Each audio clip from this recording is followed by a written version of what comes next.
Praise the lord.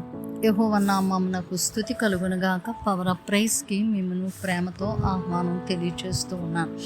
ఈ దినం పరిశుద్ధాత్మ దేవుడు మనతో మాట్లాడుచున్న ఆయన యొక్క వాక్కు లూకా సువార్త 14వ అధ్యాయము 23వ వచనాన్ని మనం చూసినట్లయితే, అందుకు యజమానుడు, నా ఇల్లు నిండునట్లు నీవు రాజమార్గంలోనికి కంచెలలోనికి వెళ్ళి లోపలికి వచ్చుటకు అక్కడ వారిని బలవంతం చేయము. ఎలయనగా పిలువబడిన ఆ మనుష్యులలో ఒక్కడును నా విందు రుచి చూడడని మీతో చెప్తున్నాను.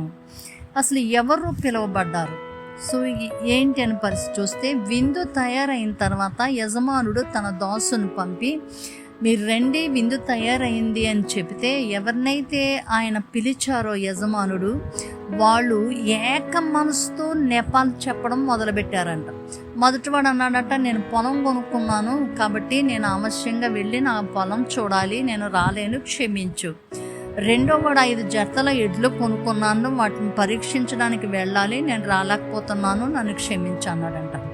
మూడోవాడు, నేను ఒక స్త్రీని పెళ్లి చేసుకున్నాను కాబట్టి నేను రాలేను అని చెప్పి ముగ్గురు కూడా ఏక మనసుతో నెపాలు చెప్పడం మొదలుపెట్టి ఉన్నారు. సో అప్పుడు ఆ యజమానునికి చాలా బాధ కలిగింది.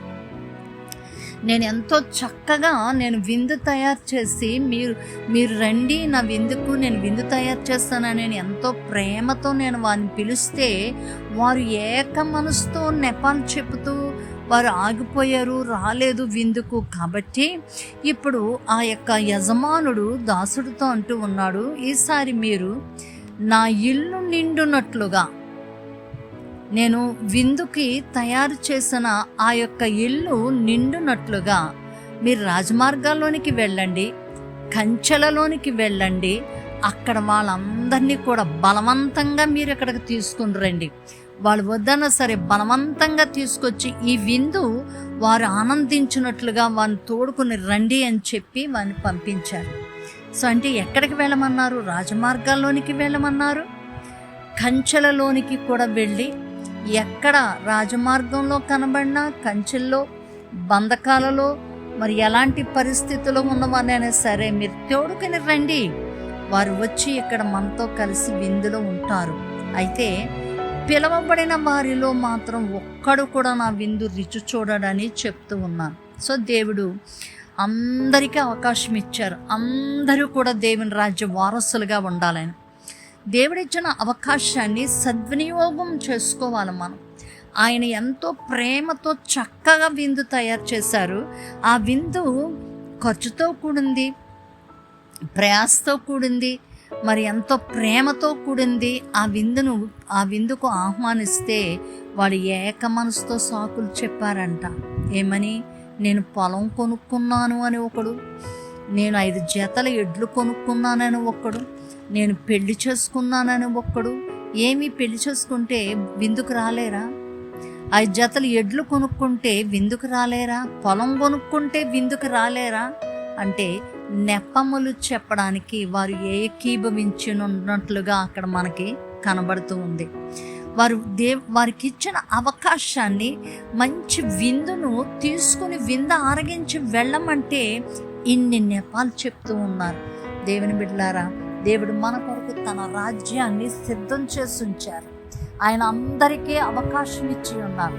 ఇవ్వబడిన అవకాశాన్ని సద్వినియోగం చేసుకుని మనము వస్తే ఆ యొక్క విందులో పాల్గొనే అవకాశం దేవుడు మనకి ఇచ్చి ఉన్నాడు. కానీ ఆ విందును మనం తిరస్కరిస్తూ ఉన్నాము.